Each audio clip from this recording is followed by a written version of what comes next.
يا آمنة بشراك سبحان من أعطاك لحملك بمحمد رب السماء هناك. رمضان ثالث شهرك يا آمنة يا سعدك الله يجمع شملك بسيد الأملاك. ولد الحبيب مفطونا مكحلا ومدهونا وحاجبا مقرونا ونوره كساك. يا آمنة بشراك سبحان من أعطاك لحملك بمحمد رب السماء هناك. أعوذ بالله من الشيطان الرجيم. بسم الله الرحمن الرحيم. رب المشرقين ورب المغربين فبأي آلاء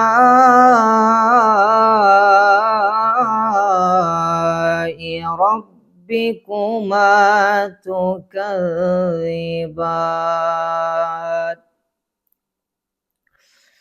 رب المشرقين ورب المغربين فبأي آلاء ربكما تكذبان. مرج البحرين يلتقيان بينهما برزخ لا يبغيان. فبأي آلاء ربكما تكذبان. مرج البحرين يلتقيان بينهما برزخ لا يبغيان. فبأي آلاء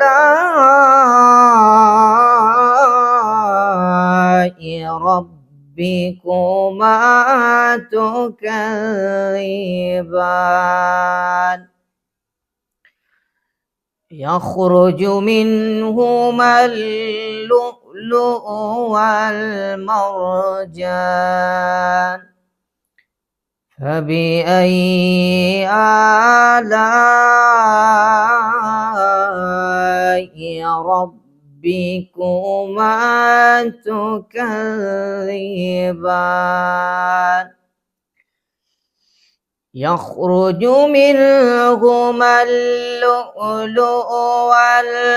والمرجان. فبأي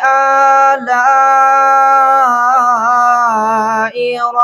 ربكما تكذبان. وله الجوار المنشآت في البحر كالأعلام. فبأي آلاء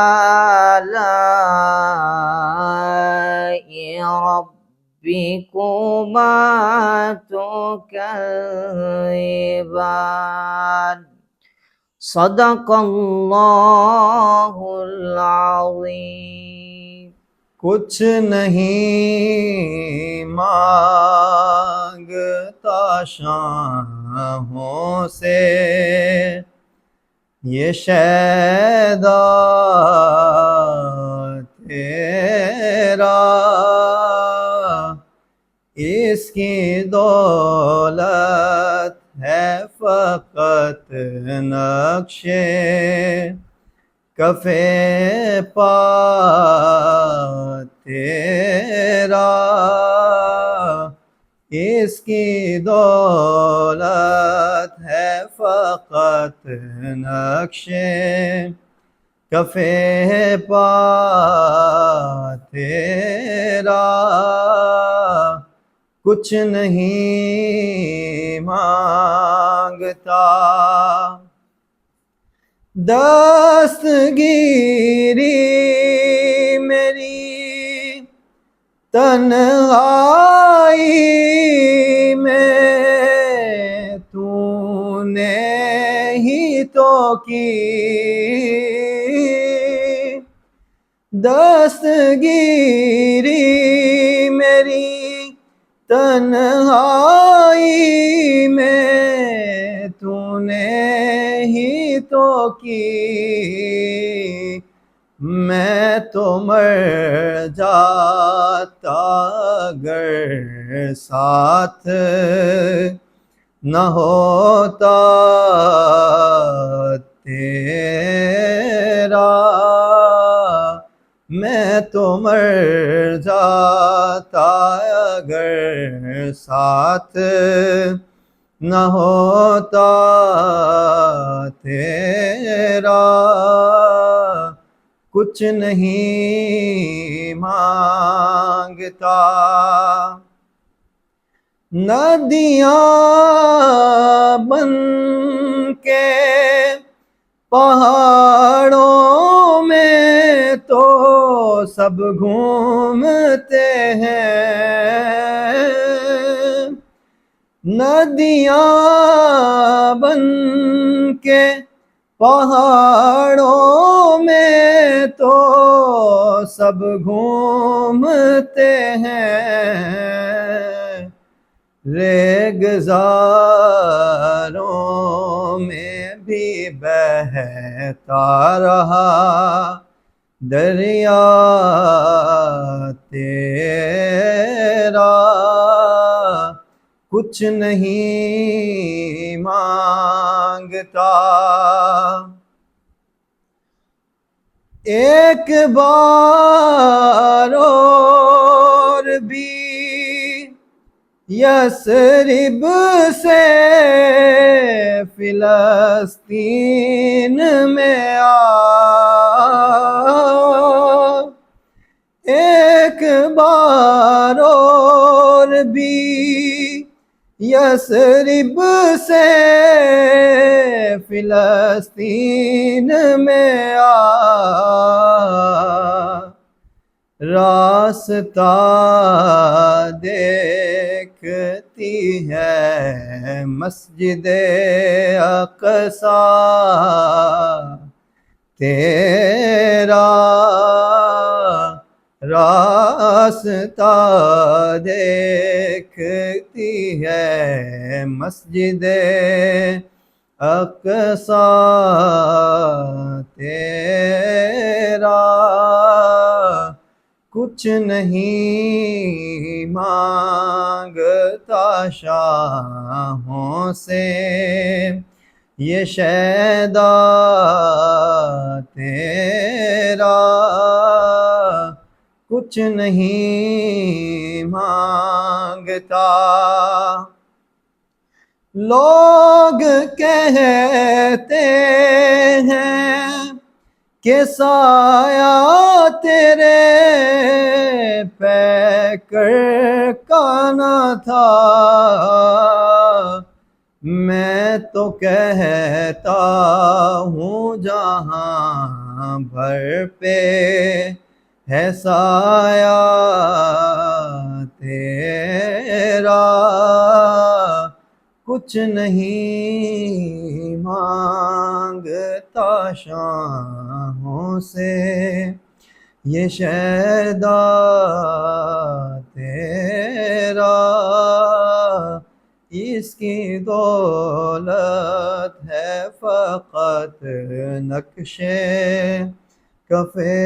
پا تیرا، کچھ نہیں مانگتا۔ بسم اللہ الرحمن الرحیم۔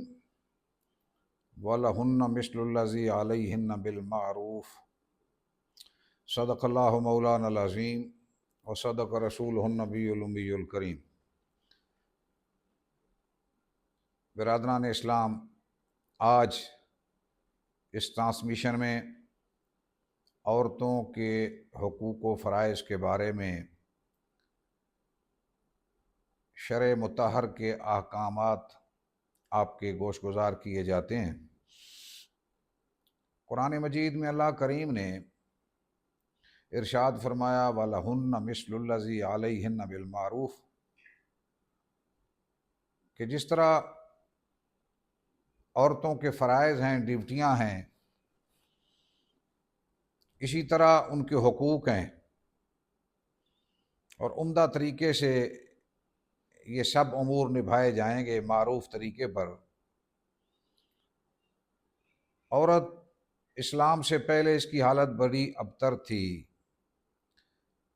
زندہ بچیوں کو درگور کر دیا جاتا تھا،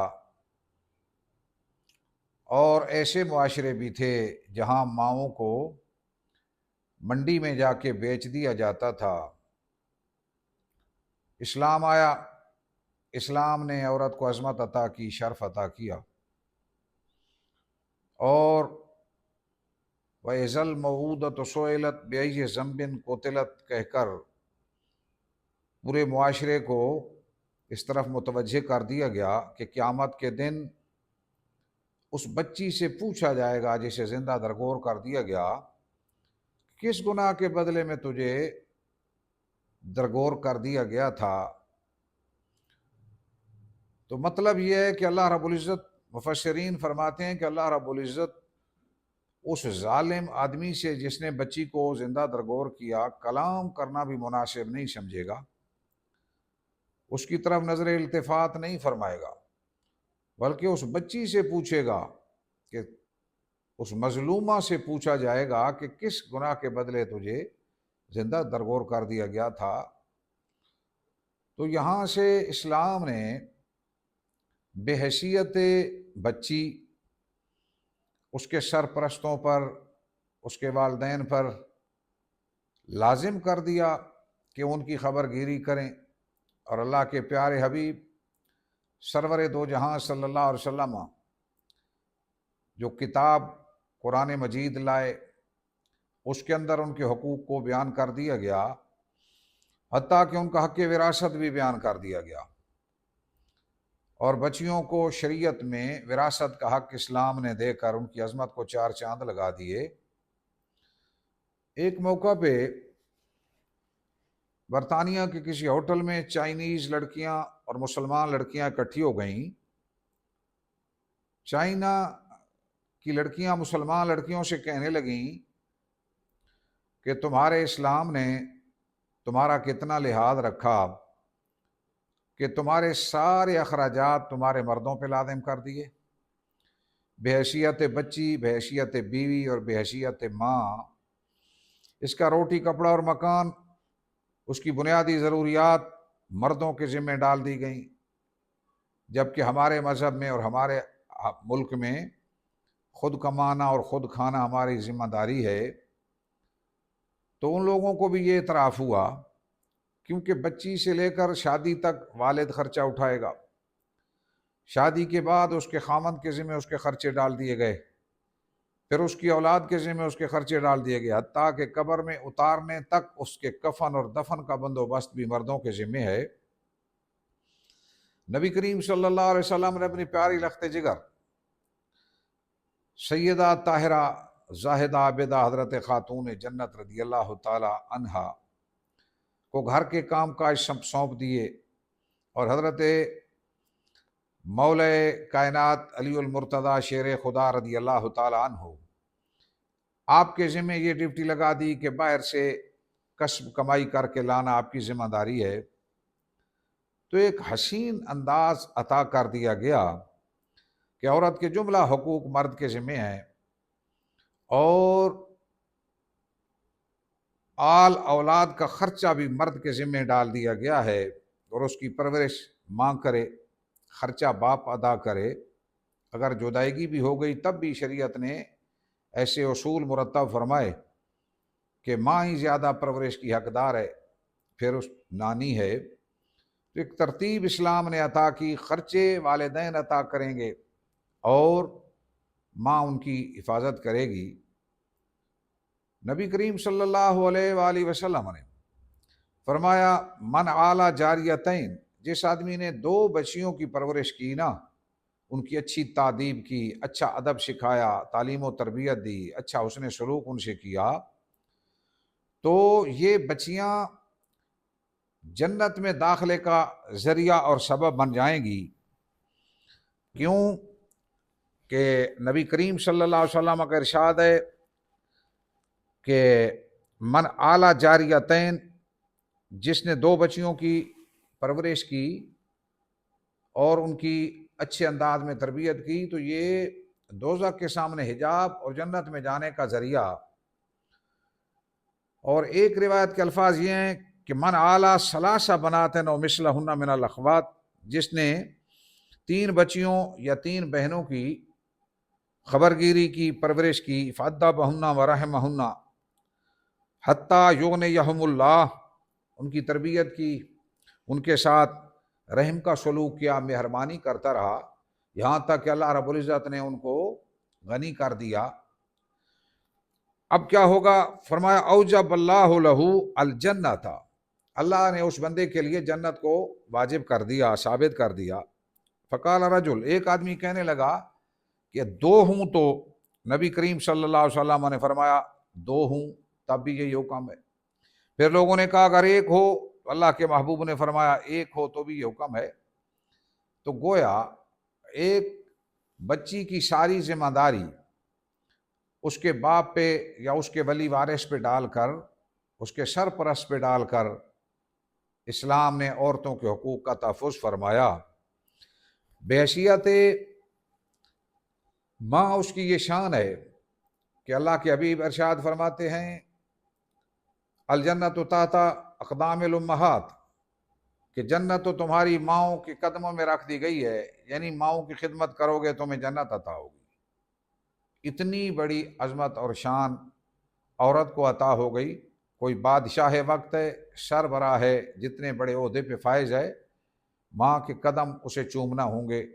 جنت اس کی ماں کے قدموں کے نیچے رکھ دی گئی ہے۔ تو یہ شان اسلام نے ایک والدہ کو عطا کی ہے۔ اور اگر بیوی ہے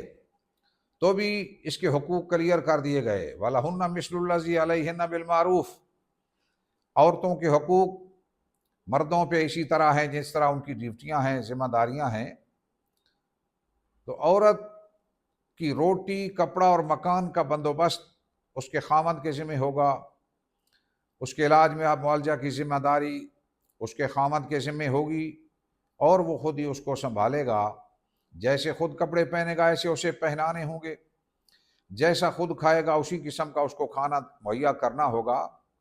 وَحَقُّهُنَّ عَلَيْكُمْ، اللہ کے محبوب فرماتے ہیں ان عورتوں کا تمہارے اوپر یہ حق ہے کہ تم کیا کرو، ان تحسنوا الیہن فی کسوتہن و طعامہن، کہ ان کو ان کے لباس اور ان کے کھانے کے بارے میں عمدہ لباس عطا کرو، عمدہ کھانا ان کو عطا کیا کرو۔ مرد کی ڈیوٹی ہے یہ سارا بندوبست روٹی، کپڑے اور مکان کا اپنے ذمے اٹھا لے۔ تو یہ اسلام نے عورت کو حقوق عطا فرمائے، یہ شان اور یہ مقام عطا فرمایا۔ اب یہ تو اس کے حقوق تھے، بالخصوص وراثت کا اس کا حق جس کو لوگوں نے چھین لیا، اور ہمارے حکمران بھی اس طرح متوجہ نہیں ہوتے، کیونکہ بڑے بڑے لوگوں کو اپنی بیٹیوں کو وراثت میں حق دینا ہوگا۔ قرآن مجید کی اس آیات ان کے اوپر مکمل طور پہ عمل نہیں کروایا جاتا۔ تو صورتحال یہ ہے کہ ایسے میں ایسی قانون سازی ہونی چاہیے کہ عورتوں کا حق وراثت اس سے انہیں محروم نہ کیا جا سکے، حتیٰ کہ اگر کوئی آدمی زندگی میں ہبہ کرنا چاہتا ہے تو بیٹے اور بیٹی کو برابر ہبہ کرے۔ مستحب طریقہ یہ ہے، بعض نے اس کو واجب بھی لکھا ہے، اور مرنے کے بعد جب وراثت تقسیم ہوگی تو بیٹے کو بیٹی سے 2 گنا ملے گا۔ اس کی بھی وجہ مفسرین کرام نے لکھی کہ بیٹے نے ایک اور اپنی بیوی اور بچوں کا خرچ اٹھانا ہے، اور یہ جو بیٹی ہے اس کا خرچہ ایک دوسرے اس کے مرد کے ذمہ ڈال دیا جائے گا، تو اس لیے یہاں بیٹے کو 2 گنا وراثت میں حصہ دیا گیا ہے تاکہ وہ اپنے گھر والی اور اپنے بچوں کا خرچہ بھی اٹھا سکے۔ تو بہت سارے ایسے حقوق ہیں جو معاشرے میں عورتوں کو معاشرہ نہیں دیتا، جبکہ اسلام نے ان کے لیے متعین کیے تھے، تو قانون سازی کے ذریعے ان کو یہ حقوق ملنے لازم اور ضروری ہیں۔ لیکن اس کے ساتھ ساتھ عورتوں کے فرائض بھی ہیں، ڈیوٹیاں بھی ہیں۔ اسلام نے عورت سے ایک ہی مطالبہ کیا ہے کہ تیری ساری ذمہ داریاں دوسروں کے ذمہ ہیں، تیرے سارے حقوق دوسروں پہ ڈال دیے گئے ہیں، تیری ذمہ داری یہ ہے کہ تو اپنے آپ کو ایسی جگہ پہ حاضر نہ کر جہاں تیری عصمت کے لٹنے کا خطرہ موجود ہے۔ کسی ایسی جگہ پہ حاضر نہ ہو جہاں بد نگاہ لوگ اپنی شہوت رانی کے لیے تیری طرف نگاہ اٹھائیں۔ تو لہٰذا ایسے میں عورت کو بھی چاہیے کہ قرآنی احکامات پہ عمل پیرا ہو کے اپنے فرائض بھی ادا کرے۔ جہاں مردوں کو حکم ہے، اللہ کے محبوب صلی اللہ علیہ وآلہ وسلم نے ارشاد فرمایا، اور قرآن کی یہ آیت مخلوق خدا کو سنا دی۔ وہ آیت کے اندر الفاظ یہ ہیں کہ قل للمؤمنین، اے محبوب ان لوگوں مردوں سے کہہ دو، یغضوا من ابصارہم ویحفظوا فروجہم ذالک ازکی لہم ان اللہ خبیر بما یصنعون۔ ایمان والے مردوں سے کہہ دو اپنی نگاہوں کو پست کر لیں، اپنی شرمگاہوں کی حفاظت کریں، یہ ان کے لیے زیادہ پاکیزہ طریقہ ہے، اور اللہ رب العزت ان کے کرتوتوں سے، ان کے کیے سے آگاہ ہے۔ وَقُلْ لِلْمُؤْمِنَاتِ يَغْضُضْنَ مِنْ أَبْصَارِهِنَّ، اور عورتوں سے بھی کہہ دو کہ وہ بھی اپنی نگاہوں کو نیچا رکھیں۔ وَيَحْفَظْنَ فُرُوجَهُنَّ، يَغْضُضْنَ مِنْ أَبْصَارِهِنَّ وَيَحْفَظْنَ فُرُوجَهُنَّ وَلَا يُبْدِينَ زِينَتَهُنَّ إِلَّا مَا ظَهَرَ مِنْهَا وَلْيَضْرِبْنَ بِخُمُرِهِنَّ عَلَى جُجُوبِهِنَّ وَلَا يُبْدِينَ زِينَتَهُنَّ إِلَّا لِبُعُولَتِهِنَّ أَوْ آبَائِهِنَّ أَوْ آبَاءِ بُعُولَتِهِنَّ۔ فرمایا کہ عورتوں سے بھی کہہ دو اپنی نگاہوں کو پست رکھیں، اپنی شرمگاہوں کی حفاظت کریں، اور اپنی زینت کو لوگوں کے سامنے ظاہر نہ کیا کریں، اپنے سینوں کے اوپر بڑی بڑی چادریں ڈال دیں اور اپنی زینت ظاہر نہ کریں۔ ہاں، اپنے خامدوں کے سامنے آ سکتی ہیں، اپنے باپ اور اپنے سسر، اپنے بیٹے اور اپنے خامد کی اولاد اور اپنے بھائیوں، بھتیجوں، بھانجوں اور مسلمان عورتوں کے سامنے اپنی زینت ظاہر کر سکتی ہیں، غیر محرموں کے سامنے نہیں آ سکتی۔ سب سے بڑا وبال یہ ہے کہ آج عورت کی ذہن سازی اس انداز میں کر دی گئی ہے کہ وہ نعرے لگاتے ہوئے روڈوں پہ آ گئی۔ یہ مغربی یلغار ہے جس نے ہماری نسلوں کو خراب کرنے کی کوشش کی ہے کہ میرا جسم میری مرضی کہہ کر ان کو روڈوں پہ لایا گیا، جبکہ مرد ہو یا عورت کسی کا اپنے اوپر اختیار نہیں، بلکہ اللہ کریم نے قرآن مجید میں ارشاد فرما دیا، النبی اولیٰ بالمؤمنین من انفسہم، کہ اللہ کے نبی کا حکم حق یہ سب سے زیادہ انہیں تسلیم کرنا ہوگا۔ تو اگر اللہ کے محبوب کا ارشاد آ گیا تو وہاں رکنا ہوگا، سٹاپ کرنا ہوگا۔ عورتوں کو غیر محرموں کے سامنے عیاں ہونے کی اجازت اسلام نے نہیں دی ہے، بلکہ نگاہوں پہ بھی پہرا لگا دیا گیا ہے۔ تو عورت کی عزت اور عصمت کی حفاظت کی خاطر اسلام نے یہ پابندی لگائی ہے، اور دور جدید اہل مغرب نے عورتوں کو سیل گرل بنا کے لوگوں کے سامنے کھڑا کر دیا ہے۔ اس کو سٹیج کی زینت بنا دیا، رقص و سرود کی محفلیں سجائی جا رہی ہیں، اور وہ اپنی نگاہوں کی خواہشات کو پورا کرتے ہیں۔ اللہ کریم مسلمان عورت بلکہ ہر عورت کی حفاظت چاہتا ہے، اور اسلام اسے ایک عظمت اور عفت مآب عورت بنا کے دنیا کے اندر رکھنا چاہتا ہے۔ حضور نے فرمایا المرأۃ عورۃ، یہ عورت تو چھپانے کی چیز ہے، جب یہ باہر نکلتی ہے تو شیطان اس پہ اپنی نگاہیں گاڑ دیتا ہے۔ اس لیے اللہ کے محبوب نے ارشاد فرمایا، اور سد ذرائع کے نقصان تک پہنچنے سے پہلے رکاوٹیں ڈال دیں، روڈ بلاک کر دیا، کہ نگاہ پہ بھی پیرا لگا دیا۔ حضرت شیر خدا علی المرتضیٰ رضی اللہ تعالیٰ عنہ کو اللہ کے محبوب نے فرمایا، علی لا تتبع نظرت و نظرتا، ایک نگاہ کے پیچھے دوسری نگاہ نہیں پڑنی چاہیے، فإن لک الاولیٰ ولیست لک الثانیہ، پہلی نگاہ تو معاف ہے، دوسری نہیں پڑنی چاہیے۔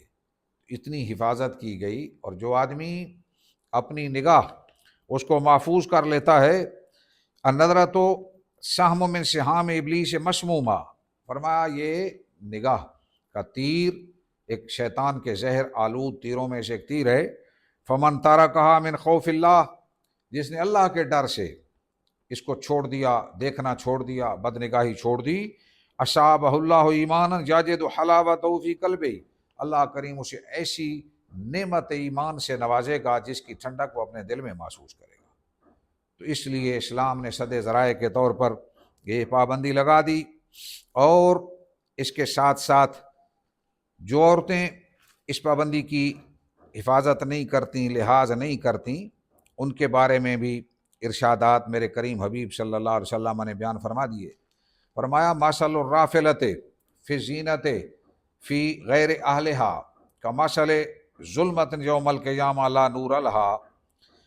اللہ کے حبیب صلی اللہ علیہ وسلم نے ارشاد فرمایا، وہ عورت جو غیر محرموں کے اندر مٹک مٹک کے چلتی ہیں اور اپنی زیب و زینت کا اظہار کرتی ہیں، اللہ کے محبوب فرماتے ہیں روز قیامت وہ ایک تاریکی ہوں گی جن کے اندر کوئی روشنی نہیں ہوگی اس تاریکی میں۔ اور اس کے ساتھ ساتھ نبی کریم صلی اللہ علیہ وسلم نے یہ بھی ارشاد فرما دیا، حضور ارشاد فرماتے ہیں کہ من ولد لہ ولد فلیحسن اسمہ وادبہ، جس کا کوئی بچہ پیدا ہو چاہیے کہ وہ اس کی اچھی تربیت کرے اور اس کو تادیب اور آداب سکھائے۔ فیدا بالغ، جب وہ بڑا ہو جائے، یزوج، اس کی شادی کرے، فین بالغ ولم یزوج فانما اسمہ علی ابیہ، اگر بالغ ہوا اور اس کی شادی نہ کی، اس سے کوئی غلطی سرزد ہوئی، گناہ سرزد ہوا، تو اس کا وبال اس کے باپ پہ بھی ہوگا۔ تو یہ ایک روایت کے اندر جو الفاظ ہیں حدیث کے، نبی کریم صلی اللہ علیہ وسلم نے فرمایا میری امت کے اندر دو قسم کے لوگ ابھی نہیں آئے جو بعد میں آئیں گے۔ حضور فرماتے ہیں ایک تو وہ لوگ ہوں گے جن کے ہاتھوں میں ایسے کوڑے ہوں گے جو بیل کے دم کی طرح ہوں گے، اور وہ لوگوں کو اس سے ماریں گے۔ اور دوسرا فرمایا ایسی عورتیں آئیں گی جن کی حالت یہ ہوگی، حضور فرماتے ہیں کاشیات عاریات مائلات ممیلات رؤوسہن کاسنمۃ البخت المائلہ، حضور فرماتے ہیں لباس تو پہنے ہوں گی لیکن وہ لباس نہ پہننے جیسا ہوگا، عاری نظر آئیں گی، اور پھر سید عالم فرماتے ہیں لوگوں کو اپنی طرف مائل کریں گی، اور اس میں یہ صورتحال ہوگی خود لوگوں کی طرف مائل ہوں گی، اور ان کے سر کے اوپر اس بختی اونٹوں کی طرح وہ جوڑے بنے ہوئے ہوں گے۔ تو اس کا انجام کیا ہوگا؟ اللہ کے محبوب فرماتے ہیں کہ ان کی حالت یہ ہوگی لا يدخلن الجنۃ ولا یجدن ریحہا وان ریحہا من مسیرۃ کذا و کذا۔ حضور فرماتے ہیں ان کے لیے وبال یہ ہے کہ نہ وہ جنت میں داخل ہوں گی اور نہ جنت کی بو سونگھ سکیں گی، حالانکہ جنت کی بو تو بڑے دور سے آئے گی۔ تو لہٰذا یہ فرائض ہیں عورت کے کہ وہ اپنے ماں باپ کی بھی خدمت کرے، اپنے خامد کی اطاعت شیاری کرے، کیوں کہ وہ عورت جنت میں نہیں جائے گی جس کا خامد اس پہ ناراض ہوگا۔ تو عورت کے لیے اپنے خامد کا حکم ماننا بھی بہت ضروری ہے، اور اس کے ساتھ ساتھ اپنے بچوں کی پرورش اور ان کی تعلیم و تربیت پہ دھیان دینا، اور اس کو اجازت ہے کہ وہ ان تمام شعبہ جات میں کام کر سکتی ہے جہاں غیر مردوں سے اس کا اختلاط نہ ہو، وہ میل جول نہ ہو، اس کی عزت اور عصمت کو کوئی خطرہ لاحق نہ ہو، ان شعبہ جات میں وہ اپنی ڈپٹیاں سر انجام دیں۔ میں تو حکومت وقت سے یہ مطالبہ کرتا ہوں کہ وہ تمام ہسپتالوں، سکولوں اور اس قسم کے مقامات پہ 2 دروازے، گیٹ الگ الگ کر کے درمیان میں ایک دیوار ڈال دیں، عورتیں ایک طرف، مرد دوسری طرف، اور اسی طرح جو سٹاف ہے وہ بھی، جو میل سٹاف ہے ایک طرف اور فیمیل دوسری طرف ہو۔ آج کل یہ ڈنڈورا پیٹا جا رہا ہے کہ ریپ کے کیسز ہو رہے ہیں، یونیورسٹیوں میں بڑے عجیب و غریب حالات ہیں، تو جو بیسک چیز ہے نا اس کی طرف توجہ کوئی نہیں دیتا کہ اسلام نے جو حکم دیا تھا پردے کا، اسلام نے جو حکم دیا تھا کہ کوئی غیر محرموں میں نہ جائے، تو اس کی طرف توجہ نہ کی گئی، اور کوئی ایجوکیشن کا وبال دنیا دیکھ رہی ہے۔ تو جب تک اس طرف توجہ نہیں دی جائے گی یہ خرابیاں وقوع پذیر ہوتی رہیں گی، کیونکہ برائی کو جب تک جڑ سے نہ اکھیڑا جائے اس وقت تک تدارک ناممکن ہو جایا کرتا ہے۔ اللہ کریم ہمارے حال پہ کرم فرمائے۔ علامہ اقبال کہہ گئے تھے، بطول باش و پنہا شو عظیم اثر، تاب آغوش شبیر بگیری۔ علامہ اقبال کہہ گئے کہ تو بطول زہرا رضی اللہ تعالی عنہا کہ نقش قدم پہ چلنے والی ہو جا اے مسلمان عورت، تاکہ تو بھی اپنے گود میں امام علی مقام جیسا کوئی پیارا لخت جگر حاصل کرنے میں کامیاب ہو جو ان کی سیرت طیبہ پہ عمل کرنے والا ہو۔ لہٰذا اس لیے علامہ اقبال بار بار اس طرح متوجہ کرتے رہے۔ حضرت ضیاء الامت جسٹس پیر محمد کرم شاہ صاحب رحمۃ اللہ تعالیٰ علیہ اکثر ہمیں یہ چیز بیان کیا کرتے تھے، حفلہ جات میں آپ کا یہ بیان ہوتا تھا، نگاہ پاک تو دل بھی ہے پاک تیرا، کہ حق نے کیا ہے دل کو نگاہ کا پیرو۔ اور اس کے ساتھ ساتھ آپ کا یہ بھی ارشاد گرامی ہے کہ آگ اور گھی کو اکٹھا کیا جائے اور پھر کہا جائے کہ گھی پگھلے گا نہیں، تو یہ خام خیالی ہے۔ تو آپ بھی سپریشن کے قائل تھے۔ حکومت وقت بھی عورتوں کے لیے الگ ادارے، یونیورسٹیز قائم کریں جن کے اندر وہ اپنی باعزت طریقے سے تعلیم پوری مکمل کر سکیں۔ اعلیٰ تعلیم کے لیے بھی ان کے لیے یونیورسٹیوں کا بندوبست کیا جائے۔ جب تک ایسا نہیں ہوگا معاشرے میں یہ خرابیاں وقوع پذیر ہوتی رہیں گی۔ اللہ تعالی ہمیں قرآن اور حدیث کے احکامات پہ عمل کی توفیق عطا فرمائے اور اس ملک کی حفاظت کی توفیق عطا فرمائے۔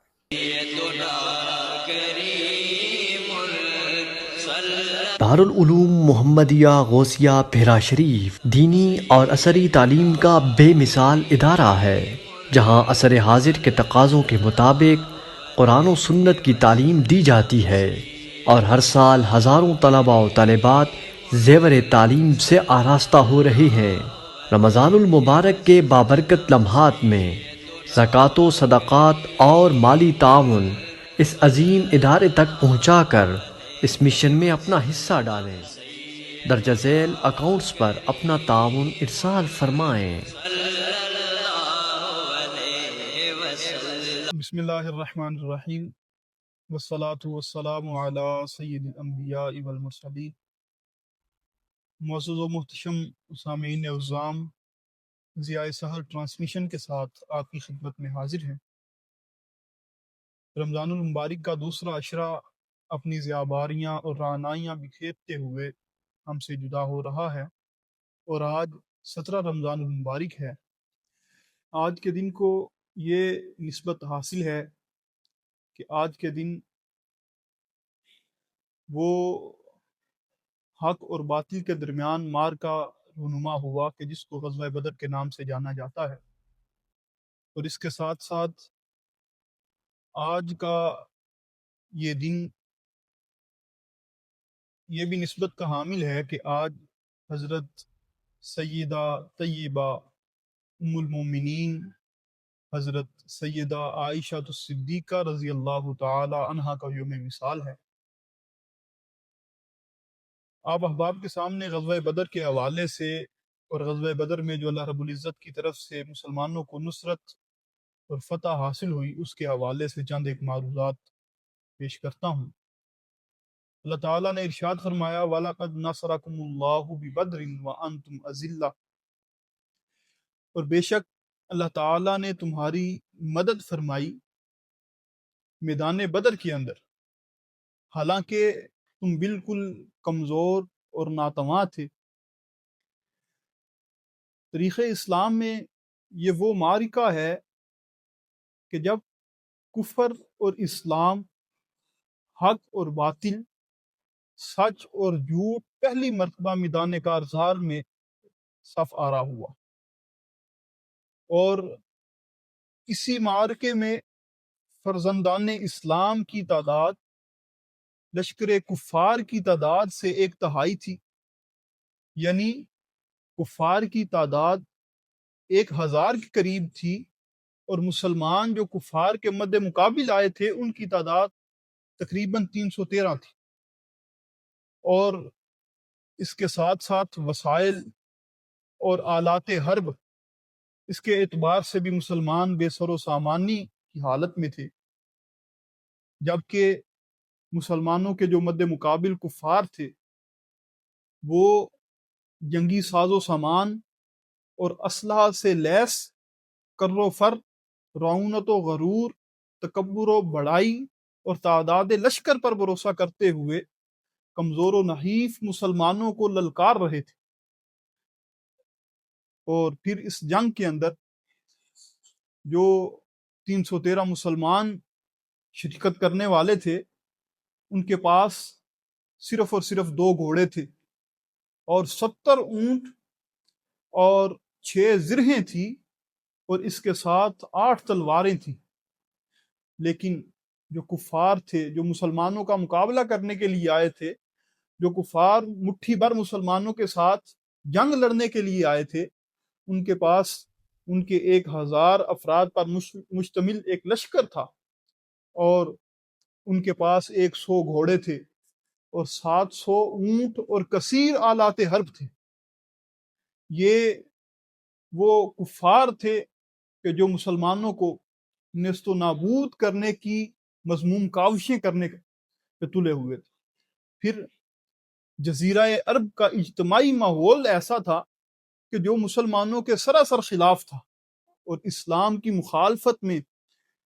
یکجان ہو کر اسلام کے نقوش مٹانے کے لیے آمادہ جنگ تھا۔ انتہائی خوش فہمی کے باوجود اسلام کے غلبہ پانے اور فتح مند ہونے کی پیشن گوئی بھی نہیں کی جا سکتی تھی، اس لیے مد مقابل جو کفار تھے وہ آلات حرب سے لیس تھے، لیکن مسلمانوں کے پاس آلات حرب بھی نہ تھے۔ لیکن پھر بھی کفار کی 3 گنا فوج کا سامنا ایسے حق کے علمبردار اور جانثاروں سے ہوا کہ جو بظاہر تو کمزور اور ناتواں تھے، بظاہر تو ایسا محسوس ہوتا تھا کہ وہ بڑے نحیف اور کمزور ہیں، اور سامان حرب بھی اس قدر ان کے پاس نہ تھا کہ جو اپنے سے 3 گنا بڑی فوج کا مقابلہ کر سکے، مگر اس کمزوری اور آلات حرب کی عدم موجودگی کے باوجود انہیں اپنے رب کی غیبی نصرت اور کامل مدد پر یقین تھا، انہیں بھروسہ تھا اپنے رب کے اوپر۔ پھر جس کا نتیجہ یہ نکلا کہ کفار کو ایسی فیصلہ کن ہزیمت کا سامنا کرنا پڑا کہ جس نے ان کی کمر توڑ کر رکھ دی، اور ان کے حوصلے پست پڑ گئے۔ پھر انہیں کبھی ہمت نہ ہوئی کہ وہ کفار مسلمانوں کو اس شان کے ساتھ للکار سکے۔ حالانکہ میدان جنگ کی صورتحال دیکھ کر اسلام کے فتح یاب ہونے اور سر بلند ہونے کی امیدیں پست پڑ چکی تھی، لیکن نصرت خداوندی اور تائید ربی سے اسلام کا پرچم پھر سے سر بلند ہوا اور کفر کا غرور خاک میں مل گیا۔ مورخین اس معرکہ کے حوالے سے لکھتے ہیں کہ غزوہ بدر کو غزوہ بدر الکبریٰ اور غزوہ بدر العظمیٰ کے نام سے بھی یاد کیا جاتا ہے، لیکن یہ وہ معرکہ ہے کہ جس کو رب قدوس نے اپنی کتاب مقدس کے اندر یوم الفرقان کے لقب سے ملقب فرمایا ہے، یعنی وہ دن کہ جس کے اندر حق اور باطل کے درمیان فرق آشکار ہو گیا، اندھوں اور بہروں کو بھی پتہ چل گیا کہ حق کا علمبردار کون ہے اور باطل کا نقیب کون ہے۔ اللہ تعالیٰ نے ارشاد فرمایا یوم الفرقان یوم التقى الجمعان، کہ یہ آج کا دن جو ہے یہ فیصلے کا دن ہے کہ جس روز دو لشکر جو ہیں وہ آمنے سامنے ہو رہے ہیں، اور اسے پھر یوم البطشہ الکبریٰ کے نام سے بھی یاد کیا جاتا ہے۔ اللہ تعالیٰ نے ارشاد فرمایا یوم نبطش البطشۃ الکبریٰ انا منتقمون، یعنی جس روز ہم انہیں پوری شدت سے پکڑیں گے اور اس روز ہم ان سے بدلہ لیں گے۔ پھر اس روز جانثاران اسلام نے اپنے محبوب آقا حضرت محمد رسول اللہ صلی اللہ علیہ وسلم کے ساتھ اپنے جذبات کا اظہار اس طرح فرمایا، انہوں نے عرض کی یا رسول اللہ صلی اللہ علیہ وسلم کہ جس طرف اللہ تعالیٰ نے آپ کو حکم ارشاد فرمایا ہے آپ تشریف لے جائیں، ہم آپ کے ساتھ ہیں، بخدا ہم آپ کو وہ جواب نہیں دیں گے کہ جو بنی اسرائیل نے حضرت موسیٰ علیہ السلام کو دیا تھا کہ فَاذْهَبْ أَنْتَ وَرَبُّكَ فَقَاتِلَا، کہ آپ اور آپ کا رب چلے جائیں اور ان سے جا کے جنگ لڑیں۔ صحابہ کرام نے عرض کی یا رسول اللہ ہم ایسا جواب نہیں دیں گے، ہم تو یہاں بیٹھے ہیں، بلکہ ہم یہ کہیں گے کہ آپ اور آپ کا رب تشریف لے چلیں اور جنگ کریں اور ہم آپ کے ساتھ مل کر جنگ کریں گے۔ اس ذات کی قسم کہ جس نے آپ کو حق کے ساتھ مبعوث کیا ہے، اگر آپ ہمیں برق الغماد تک بھی لے چلیں تو ہم آپ کے ساتھ جانے کے لیے تیار ہیں۔ یہ صحابہ کرام کا جذبہ تھا، آپ کی معیت کے اندر دشمنوں کے ساتھ جنگ کرتے چلے جائیں گے یہاں تک کہ آپ وہاں تک پہنچ جائیں۔ پھر حضرت سعد بن معاذ رضی اللہ تعالی عنہ، آپ نے عرض کی یا رسول اللہ صلی اللہ علیہ وسلم جس طرف ارادہ ہو آپ کا آپ چلیں، اس ذات کی قسم جس نے آپ کو حق کے ساتھ مبعوث کیا ہے، اگر آپ ہمیں سمندر میں گرنے کا حکم دیں گے، سمندر میں کود جانے کا حکم دیں گے تو ہم بے خوف و خطر اس میں کود پڑیں گے، اور ہم میں سے ایک شخص بھی ایسا نہیں ہوگا کہ جو اس سے پیچھے ہٹ جائے۔ یہ صحابہ کرام کے حضور نبی اکرم صلی اللہ علیہ وسلم پر اپنی جان نثاری کے جذبات تھے، اور کفار مکہ کو یہ یقین تھا کہ مسلمان ان کے پہلے حملے کی ہی تاب نہ لا سکیں گے، اور وہ مسلمانوں پر بجلی کی طرح ٹوٹ پڑیں گے اور خس و خاشاک کی طرح اڑا لے جائیں گے۔ ان کے خیال فاسد میں مسلمانوں کی یہ ظاہری حالت تھی، لیکن انہیں اس بات کا علم نہ تھا کہ یہ جاں باز شوق شہادت کو سینے سے لگائے جنت کے طلبگار بن کر میدان جہاد میں اترے ہیں، انہیں موت کا ڈر نہیں ہوتا، اور نہ اس بات کا اندیشہ تھا کہ ان کے بعد ان کے گھر والوں کا اور ان کے رشتہ داروں کا کون خیال رکھے گا۔ ان کی منزل جنت کی ابدی اور دائمی نعمتیں تھیں، اس لیے وہ اللہ تعالیٰ کی نصرت پر کامل یقین رکھتے ہوئے کفار سے برسر پیکار ہوئے تھے۔ پھر حضور نبی اکرم صلی اللہ علیہ وسلم کی چشم مازاغ نصرت الہی کی منتظر تھی، اور حضور نبی اکرم صلی اللہ علیہ وسلم کو اللہ تعالیٰ کی غیبی امداد اترنے کا بھی کامل یقین تھا۔ پھر حضرت عبداللہ ابن عباس رضی اللہ تعالی عنہ فرماتے ہیں کہ غزوہ بدر کے دن حضور نبی اکرم صلی اللہ علیہ وسلم تشریف فرما تھے، اور آپ یہ دعا مانگ رہے تھے کہ اللہم انی انشدک عہدک و وعدک اللہم ان شئت لم تعبد بعد اليوم ابدا، کہ اے اللہ میں تجھے اس عہد اور اس وعدے کا واسطہ دیتا ہوں جو تو نے میرے ساتھ کیا ہے، اے اللہ تو اسے پورا نہیں کرے گا تو پھر تا ابد تیری عبادت نہیں کی جائے گی۔ جب مسلمانوں کو کفار مٹا دیں گے پھر عبادت کرنے والا کوئی نہیں رہے گا۔ تو حضرت سیدنا صدیق اکبر رضی اللہ تعالی عنہ نے حضور نبی اکرم صلی اللہ علیہ وسلم کو اپنے ہاتھوں میں پکڑ لیا اور عرض کرنے لگے یا رسول اللہ صلی اللہ علیہ وسلم یہ کافی ہے، یہ کافی ہے، آپ نے اپنے رب پر اصرار کی حد کر دی ہے۔ حضور صلی اللہ علیہ وسلم اس وقت زرہ پہن رکھی تھی، آپ اس حالت میں نکلے، اور اس وقت حضور صلی اللہ علیہ وسلم یہ آیہ مبارکہ کی تلاوت فرما رہے تھے کہ سَيُهْزَمُ الْجَمْعُ وَيُوَلُّونَ الدُّبُرَ بَلِ السَّاعَةُ مَوْعِدُهُمْ وَالسَّاعَةُ أَدْهَىٰ وَأَمَرُ، کہ ان قریب وہ پسپا ہوگی یہ جماعت اور پیٹھ پھیر کے بھاگ جائیں گے، بلکہ ان کے وعدے کا وقت روز قیامت ہے، اور قیامت بڑی خوفناک اور تلخ ہے۔ حضرت عبداللہ ابن عباس رضی اللہ تعالی عنہ حضرت عمر بن خطاب رضی اللہ تعالیٰ عنہ سے روایت کرتے ہیں کہ بدر کا دن تھا اور رسول اللہ صلی اللہ علیہ وسلم نے مشرکین کی طرف دیکھا. ان کی تعداد 1000 تھی اور حضور اکرم صلی اللہ علیہ وسلم کے صحابہ کرام کی تعداد جو تھی وہ تقریباً 313 تھی. یہ تفاوت دیکھ کر حضور اکرم صلی اللہ علیہ وسلم قبلہ رو کھڑے ہوئے اور اپنے دونوں ہاتھوں کو بارگاہ رب العزت میں پھیلا دیا اور اس حالت میں اپنے رب کے حضور فریاد شروع کر دی، یہاں تک کہ محویت کے عالم میں حضور صلی اللہ علیہ وسلم کے کندھوں مبارکوں سے چادر نیچے گر پڑی اور حضرت سیدنا صدیق اکبر رضی اللہ تعالیٰ عنہ تیزی سے آئے اور چادر اٹھائی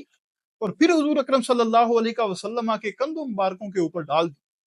پھر پیچھے سے حضور اکرم صلی اللہ علیہ وسلم کو سینے سے لگا لیا اور عرض کی، اے اللہ کے پیارے نبی، آپ نے واسطہ دینے میں انتہا کر دی ہے، یقیناً اللہ رب العزت اپنے عہد اور اپنے وعدے کو ضرور پورا فرمائے گا. اسی وقت حضرت جبریل امین بارگاہ الہی سے یہ آیا مبارکہ لے کر حاضر خدمت ہوئے، اذ تستغیثون ربکم فاستجاب لکم انی ممدکم بألف من الملائکۃ مردفین، کہ یاد کرو جب تم فریاد کر رہے تھے اپنے رب سے تو سن لی اس نے تمہاری اس فریاد کو اور فرمایا یقیناً میں مدد کرنے والا ہوں تمہاری 1000 فرشتے کے ساتھ جو پے در پہ آنے والے ہیں. تو اللہ تعالیٰ نے اس غزوہ بدر کے اندر 1000 فرشتے کے ساتھ حضور اکرم صلی اللہ علیہ وسلم کی نصرت فرمائی. ایک بار پھر اسی طرح حضور اکرم صلی اللہ علیہ وسلم نے اپنے رب کی بارگاہ میں بڑے عجز و نیاز سے دعا مانگنا شروع کی. اللہم ان تظہر علی ہذہ العصابۃ یظہر الشرک ولا یکن لک دین، کہ اے اللہ اگر یہ کافر مسلمانوں کے اوپر غالب آ گئے تو پھر شرک غالب آ جائے گا اور پھر تیرا دین قائم نہیں ہو سکے گا. حضرت سیدنا صدیق اکبر رضی اللہ تعالیٰ عنہ نے عرض کی، یا رسول اللہ صلی اللہ علیہ وسلم، اللہ تعالیٰ آپ کی ضرور مدد فرمائیں گے. حضور صلی اللہ علیہ وسلم کے روح اقدس کو فتح کی مسرت سے روشن فرما دے گا آپ کا رب. اللہ تعالیٰ نے اسی وقت 1000 فرشتے نازل کیے جو قطار اندر قطار نازل ہوئے اور دشمنوں کو اپنے گھیرے میں لے لیا. اس وقت حضور اکرم صلی اللہ علیہ وسلم نے ارشاد فرمایا کہ اے صدیق، یہ جبرائیل ہیں جو زرد امامہ پہنے ہوئے ہیں اور گھوڑے کی باگ پکڑے آ گئے ہیں اور آسمان اور زمین کے درمیان کھڑے ہیں. پھر وہ نیچے اترے اور ایک ساتھ کے لیے مجھ سے غائب ہو گئے، پھر ظاہر ہوئے. اس وقت ان کے پاؤں کے اوپر گرد جمی ہوئی تھی اور عرض کی، عطا کا نصر اللہ اذ دعوتہ، کہ جس وقت آپ نے اپنے رب سے دعا کی تھی، نصرت کی دعا کی تھی، تو اللہ تعالیٰ نے آپ کی نصرت کے لیے آپ کے پاس ہمیں بھیج دیا. پھر جب اللہ تعالیٰ نے حضور اکرم صلی اللہ علیہ وسلم کی نصرت فرمائی تو حضرت ابو داؤد مازنی رضی اللہ تعالیٰ عنہ جو کہ غزوہ بدر میں حاضر تھے، آپ فرماتے ہیں کہ میں مشرک کی گردن مارنے کے لیے اس کے در پہ ہوا، لیکن اس کا سر میری تلوار پہنچنے سے پہلے ہی کٹ کر گر گیا. تو میں نے یہ جان لیا کہ اس کو کسی اور نے قتل کر دیا ہے. اسی طرح حضرت سہل بن حنیف رضی اللہ تعالی عنہ فرماتے ہیں کہ غزوہ بدر کے دن ہم میں سے کوئی تلوار سے مشرک کی طرف اشارہ کرتا تو اس کی تلوار پہنچنے سے پہلے ہی مشرک کا سر جسم سے جدا ہو کر گر جایا کرتا. تو جب کفار قریش کے سردار عتبہ، شیبہ اور ابو جہل اور ان جیسے دوسرے سرداروں کی ہلاکت کی خبر عام ہوئی تو کفار مکہ کی کمر ٹوٹ گئی، ان کے پاؤں اکھڑ گئے اور وہ ہتھیار ڈال کر بھاگ کھڑے ہوئے اور مسلمانوں نے لوگوں کو گرفتار کرنا شروع کر دیا. اس جنگ میں کفار کے 70 آدمی قتل ہوئے اور 70 آدمی ہی ان کے گرفتار کیے گئے اور باقی جو احباب تھے وہ اپنا سامان چھوڑ کر فرار ہو گئے. اس جنگ میں کفار مکہ کو ایک زبردست شکست ہوئی کہ ان کی عسکری طاقت، ان کی ملٹری پاور فوت ہو گئی اور وہ ختم ہو گئی. پھر کفار مکہ کے بڑے بڑے نامور سردار جو بہادری اور فن سپہ گری میں یکتائے روزگار تھے، ایک ایک کر کے سب موت کی گھاٹ اتار دیے گئے. ان ناموروں میں سے چند ایک نام ذکر کرتا ہوں، جن میں سے عتبہ، شیبہ، ابو جہل، امیہ بن خلف، منبع بن الحجاز، اور عقبہ بن ابی معیط اور اس جیسے دوسرے جو قریش کے کفار بڑے بڑے سردار تھے، ان کے اس جنگ کے اندر سر تن سے جدا کیے گئے، یہ سارے مارے گئے۔ اور اس کے ساتھ اس جنگ کے اندر مسلمان جو شہید ہوئے ان کی تعداد 14 تھی، جن میں سے 6 مسلمان مہاجر تھے اور 8 مسلمان ایسے تھے کہ جو انصاری تھے۔ متعدد صحابہ کرام رضی اللہ تعالی رضوان اللہ علیہم اجمعین یہ روایت نقل کرتے ہیں کہ جنگ سے ایک روز قبل سرکار دو عالم صلی اللہ علیہ وسلم نے میدان جنگ کا معائنہ فرمایا۔ حضور اکرم صلی اللہ علیہ وسلم جب گزرتے تو آپ فرماتے ھذا مصرع فلان غدا انشاءاللہ، ھذا مصرع فلان غدا انشاءاللہ، کہ اگر اللہ نے چاہا تو یہ جگہ فلاں کی لاش گری پڑی ہوگی اس جگہ پر، اگر اللہ نے چاہا تو کل اس جگہ پر فلاں کی لاش گری پڑی ہوگی۔ قریش کے رئیسوں کے نام لے لے کر حضور اکرم صلی اللہ علیہ وسلم نے ایک دن پہلے ہی خبردار کر دیا کہ فلاں کی لاش یہاں گری ہوگی، فلاں کی لاش یہاں گری ہوگی۔ تو جنگ کے بعد مسلمانوں نے جب ان مرداروں کا جائزہ لیا تو ہر ایک کو وہاں ہی گرا ہوا پایا۔ حضرت عمر فاروق رضی اللہ تعالی عنہ فرماتے ہیں فوالذی بعثہ بالحق ما اخطأ الحدود التي حدها رسول اللہ صلی اللہ علیہ وسلم۔ آپ فرماتے ہیں کہ اس ذات کی قسم کہ جس نے ہمارے نبی اکرم صلی اللہ علیہ وسلم کو حق کے ساتھ مبعوث فرمایا ہے، وہ ان حدود سے ذرا بھی آگے یا پیچھے نہ ہوئے تھے جہاں حضور اکرم صلی اللہ علیہ وسلم نے ان کی نشاندہی فرمائی۔ پھر معرکے کے بعد حضور اکرم صلی اللہ علیہ وسلم کا یہ معمول مبارک تھا کہ جب کسی مقام پہ تشریف لے جاتے تو وہاں 3 دن تک قیام فرمایا کرتے تھے۔ تو جب بدر سے واپس تشریف لے جانے لگے تو اس وقت اس کنویں کے پاس تشریف لے گئے جس کے اندر ان سارے کفار کی لاشیں پڑی ہوئی تھی، اور انہیں ان کے نام اور ان کے والد کے نام کے ساتھ مخاطب کر کے آواز دے کر ارشاد فرمایا یا فلان ابن فلان و یا فلان ابن فلان ایسرکم انکم اطاعتم اللہ ورسولہ فإنا قد وجدنا ما وعدنا ربنا حقا فہل وجدتم ما وعد ربکم حقا، کہ اے فلاں بن فلاں، اے فلاں بن فلاں، کیا اب تمہیں یہ پسند ہے کہ تم نے اللہ اور اس کے رسول کی اطاعت کی ہوتی؟ بہرحال ہم نے اس وعدے کو سچا پایا جو ہمارے رب نے ہم سے فرمایا ہوا تھا۔ کیا تم نے بھی اس وعدے کو سچا پایا ہے کہ جو تمہارے رب نے تم سے کیا تھا؟ تو پھر اسلام کے جو تیسرے خلیفہ ہیں حضرت عمر فاروق رضی اللہ تعالی عنہ، انہوں نے یہ سن کر عرض کی یا رسول اللہ صلی اللہ علیہ وسلم ما تکلم من اجساد لا ارواح لها، یا رسول اللہ آپ ایسے جسموں سے کلام فرما رہے ہیں کہ جن کے اندر روحیں ہی موجود نہیں ہیں۔ تو حضور اکرم صلی اللہ علیہ وسلم نے ارشاد فرمایا والذی نفس محمد بیدہ ما انتم باسمع لما اقول منہم، اے عمر اس ذات کی قسم کہ جس کے قبضہ قدرت میں مجھ محمد کی جان ہے،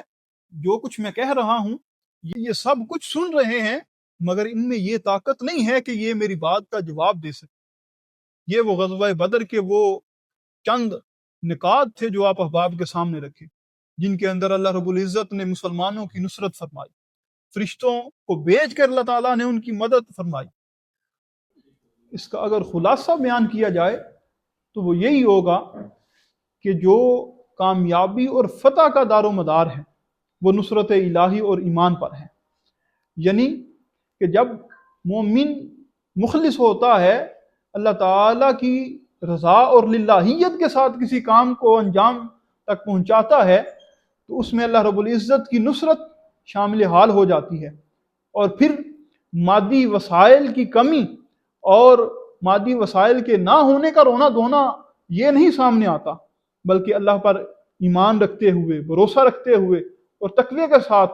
وہ کام اپنے انجام تک جا پہنچتا ہے۔ یہ ہمیں غزوہ بدر نے درس دیا ہے، اور غزوہ بدر سے یہ ہم درس لے کے اپنی اس زندگی کے اندر آنے والے ایام میں اس کو ہم امپلیمنٹ کریں تو ہمارے آئندہ ایام بڑی حسن و خوبی اللہ اور اس کے رسول صلی اللہ علیہ وسلم کے فرامین کی اطاعت کرتے ہوئے گزر سکتی ہے۔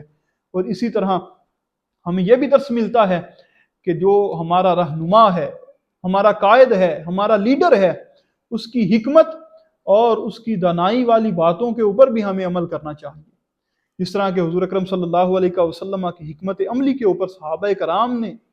آپ کی اطاعت کی، آپ پر جانثاری کرتے ہوئے آپ کی ہر بات کو مانا، اور اللہ تعالیٰ نے آپ کو نصرت اور کامیابی کے ساتھ نواز دیا۔ اور آخر پر جو ہمیں یہ درس ملتا ہے وہ مشاورت کی اہمیت ہے،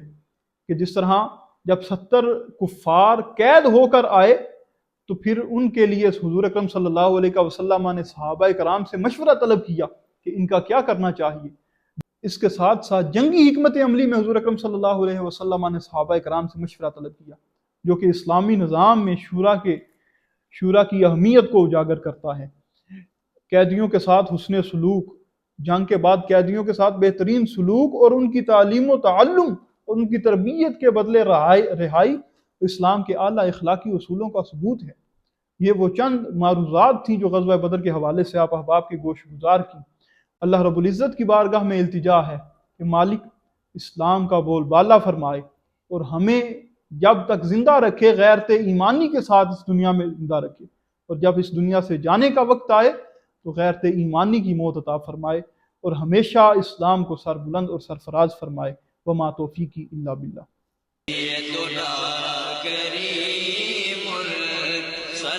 دارالعلوم محمدیہ غوثیہ بھیرا شریف دینی اور عصری تعلیم کا بے مثال ادارہ ہے، جہاں عصر حاضر کے تقاضوں کے مطابق قرآن و سنت کی تعلیم دی جاتی ہے، اور ہر سال ہزاروں طلباء و طالبات زیور تعلیم سے آراستہ ہو رہے ہیں۔ رمضان المبارک کے بابرکت لمحات میں زکوٰۃ و صدقات اور مالی تعاون اس عظیم ادارے تک پہنچا کر اس مشن میں اپنا حصہ ڈالیں۔ درج ذیل اکاؤنٹس پر اپنا تعاون ارسال فرمائیں۔